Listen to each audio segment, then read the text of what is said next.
बीड हत्या प्रकरणातील पुरावे धनंजय मुंडे नष्ट करतायत अशी शंका येते। तसंच आरोपींना हत्येसाठी आणि खंडणी मागण्यासाठी धनंजय मुंडे यांनीच पाठवलं असा आरोप जरांगे पाटलांनी केलाय। दरम्यान जरांगेंच्या आरोपांवर धनंजय मुंडेंनी देखील स्पष्टीकरण दिलेलं आहे। अजितदादांवरती जी आज तरुण पोरांची जी फळी आहे, तर ही पुरी फळी अजितदादांच्या विरोधात जाणार आहे। कारण आरोपी लपवायला सुद्धा धनंजय मुंडे जबाबदार आहे, तोच लपवतो अशी शंका आहे।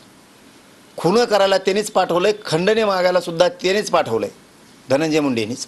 आज याची पूर्ण चौकशी सीआयडी, एसआयटी आणि न्यायालय, त्यामुळे माझ्यासारखा संवैधानिक पदावर बसलेला माणूस या बाबतीत बोलला नाही पाहिजे।